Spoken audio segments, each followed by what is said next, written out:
electric. Hi everyone, welcome back to the EV Puzzle. Today I want to share with you my autumn-winter settings. What settings am I going to make that are different from my summer settings through autumn and winter? I thought I would share this because basically I was watching Jonathan Porterfield's video, ecocars.net, and he was sharing the way he is changing his Solis inverter to charge up from the grid overnight. And it's completely different to how I do things here. So I thought it was a good idea for more of us to share what settings are we using and why are we using them? Because different components, different inverters, different battery systems work differently. Plus also different energy tariffs encourage us to do different things. So our settings are different. So the more we share, the more we can understand the options available to us, the options for different systems, but the options also for how to use your energy differently. So I thought it was a good thing. So first of all, the first thing I'm going to change is my Myenergi infrastructure. I'm going to set that to a export margin of minus 350 or 350 watts. And that basically means that if there's some excess solar, it will leave the last 350 watts as a margin and still export it and not touch it. And then use the excess solar that you might have to heat your hot water or charge your electric car. That's what that setting's there for. So I'm going to set that to 350 watts. Now that's quite interesting because when I first had the Myenergi infrastructure, it was all about self-consumption. It was about maximizing your solar. So I would set that to 0 or 50 to grab every watt possible and try and get all of my solar into the hot water or into the car. Now, because I have an export tariff, I'm a lot more relaxed about whether I'm exporting or whether I'm not. Plus also I have a lot more solar. So because there's more solar, I'm not as fussed about grabbing every watt that there is. I'm more relaxed about it. Setting that margin keeps me exporting. And if I'm exporting, I can't be importing, which means I'm not going to have any peak rate energy usage at all. Previously in the spring and summer, I had an export margin set of, I think it was a kilowatt. I've been experimenting with different settings this year, but it was a lot more than 350. So I might change that down to 150. It goes up and down in 50s, 50 watts. So I might reduce it further, but it's set currently to 350 watts. That goes and complements with my Victron setting. The Victron battery inverter that I have has a grid set point variable on it, which I can set. And if it's a negative number, then I am exporting that number of watts continuously. That's what it's trying to do. If it's a positive number, it's importing energy from the grid continuously. So depending on whether I put a negative number or a positive number as grid set point, I can control whether I am balanced towards exporting or balanced towards importing from the grid. I control that. A lot of battery systems don't do that. They don't give you the parameter to control it. They do it themselves. So it's trying to maximize at 0, and it's always doing this, going above and below, in which case every time it goes above and you're importing, well, that's peak rate energy coming in, and hence why I always go towards export, and that way I can't be importing because I'm exporting. So I'm going to set that value to probably minus 50. I see that 20, 30, 40 watts export works well, and it does balance well towards almost 0 peak rate, but minus 50 is like 100%. It's going to be no peak rate usage. During the spring and summer, I've had that set to 150. I've had it set to even higher numbers because I've been exporting. So I've wanted to export. So this is something that's worth discussing, that with the Victron system that I've got, and I've got an export tariff which pays me 15 pence a kilowatt hour, so I'm encouraged to export rather than consume my solar. Then if I set, say, an export of 1,000, so minus 1,000 as a grid set point on my Victron inverter, then if it's sunny and I've got 2 or 3 kilowatts spare solar, then I've got 2 or 3 kilowatts going out to the grid. But if the clouds come over and suddenly I've only got 500 watts of solar, but I've got the minus 1,000 set, then it's going to draw 500 watts from the battery as well as the solar and keep exporting a kilowatt. So it's very, very export focused, but in that way I am exporting the most I possibly can. I'm exporting more than I would do if I was just using my excess solar. So because of that, I'm using the battery to top up that export. And I've been experimenting with that during the year as well. So it works really well to keep an export bias when you are being paid more for exporting your solar energy. Now, the problem that creates is if I'm setting Victron parameters to continuously export, say, a kilowatt, but I've got Myenergi set to an export margin of 350, then the Myenergi kit will see this export of 1,000, and it will say, hey, that's spare excess solar. I'll leave you 350, but I'll take the 650 that's there, and I'll heat your hot water with it, or I'll charge your electric car. But then the Victron says, oh, you're not exporting a kilowatt, so it exports even more from the battery. So as soon as you go over the export margin of Myenergi, then basically it ramps up and up and up and up, and you keep exporting even more from the battery until you max out the Myenergi devices.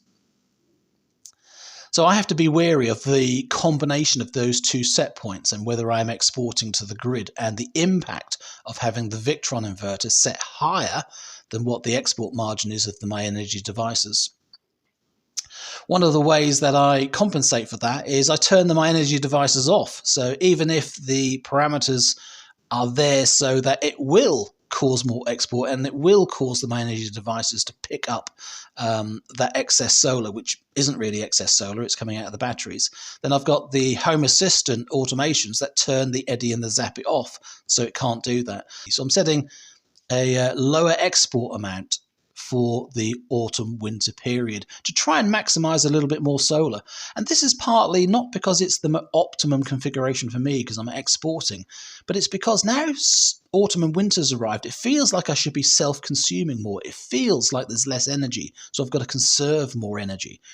But it's not real because I've now got more battery storage, so I've got plenty of energy, so I shouldn't actually feel like that. So I'm in this adjustment period of it's autumn winter, so I should be conserving battery and I shouldn't be wasting solar. I should be self-consuming, but I actually still don't need to self-consume because I'm being paid 15 pence a kilowatt hour for my export.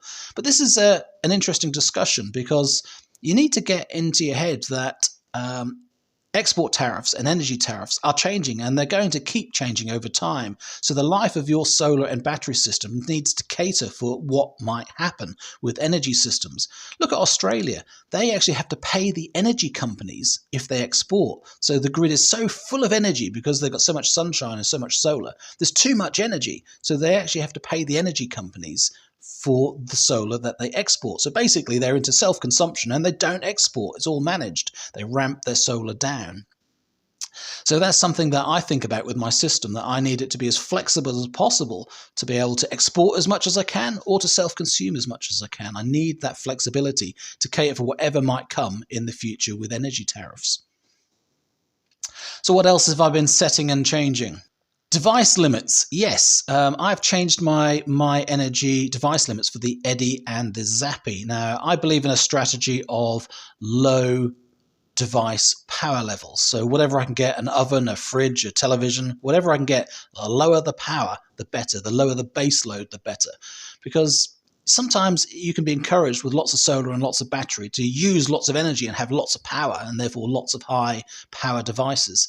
And I find that doesn't work very well, especially in summer, because you get a lot of ramp up and ramp down with huge amounts of solar providing energy, but then suddenly a cloud comes over and suddenly it changes. So you've got huge variations potentially of power coming in. But then if you've got loads compensating, trying to use all of that solar, and you've got 7 kilowatts of a Zappi charger and 3 kilowatts of a battery charger and 3 kilowatts heating your hot water, then all of those things fluctuating all over the time. You know, you're never going to balance to zero. And the ramp up and ramp down that we have in the UK with the rules for connecting to the grid, that basically means I'm going to have some peak energy usage. Now, I know a little bit of peak energy usage doesn't hurt, but 1 kilowatt hour of peak rate energy, being 20, 25 pence, whatever your tariff is the equivalent of 3, maybe even 4 kilowatt hours of cheap rate energy overnight.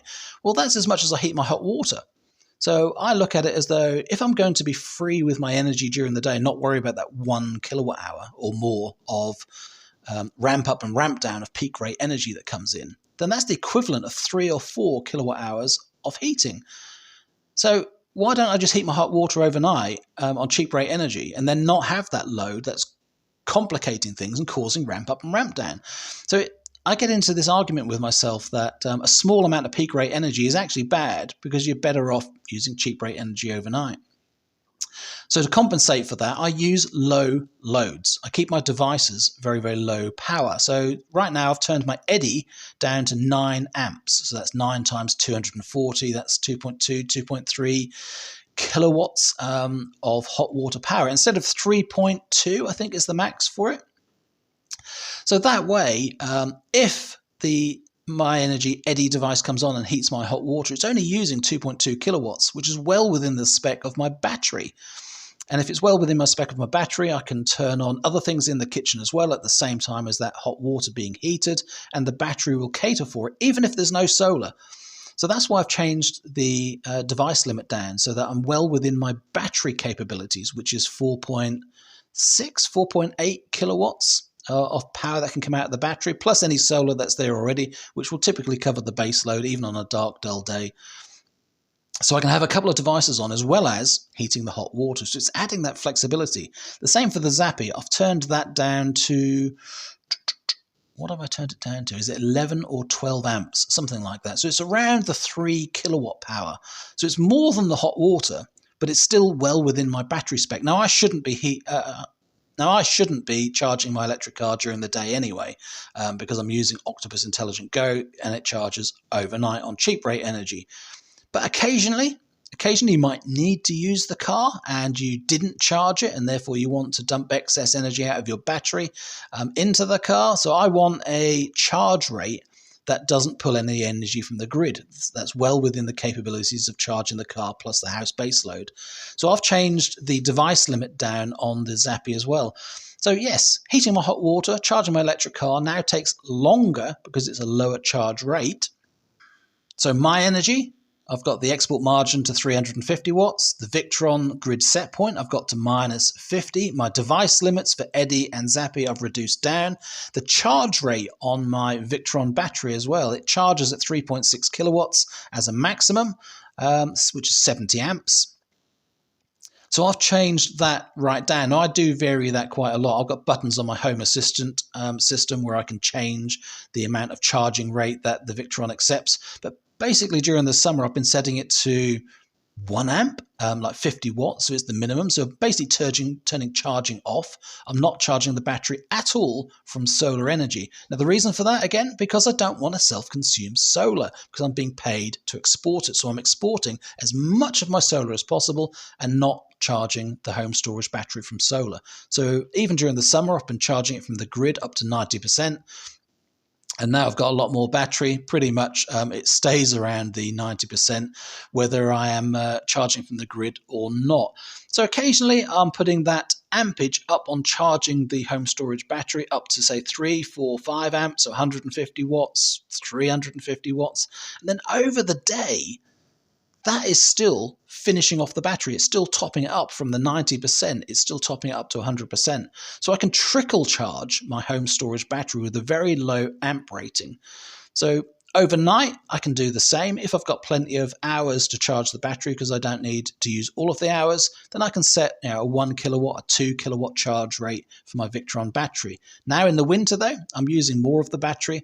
So yeah, I'm going to be maxing it out and charging it at 3.6 kilowatts. But during the day on solar, I don't want it to charge very much, even though it feels wrong. It feels like I should be trying to maximize my solar and I should be trying to keep my battery at a good high rate to last overnight. I've got to get used to the idea that I've got plenty of storage now and I don't need to do that. So a lower charge rate works well.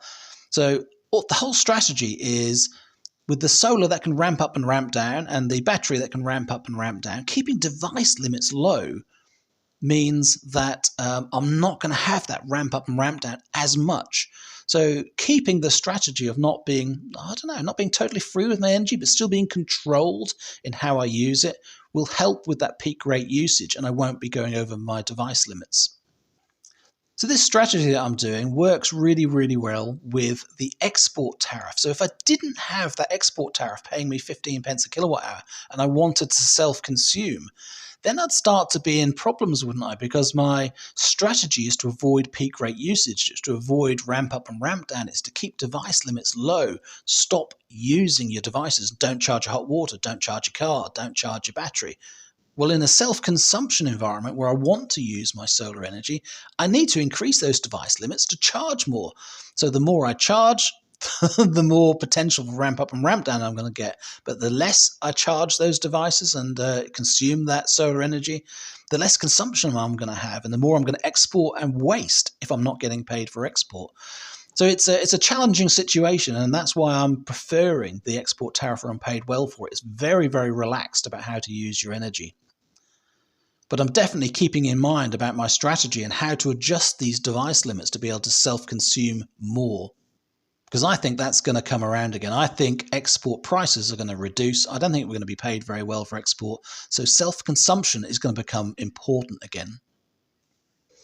Okay, one of the other changes I'm making is in my hot water usage. With my Myenergi tank, it's most efficient when the tank is empty because there's no hot water in it, so you've got no heating losses.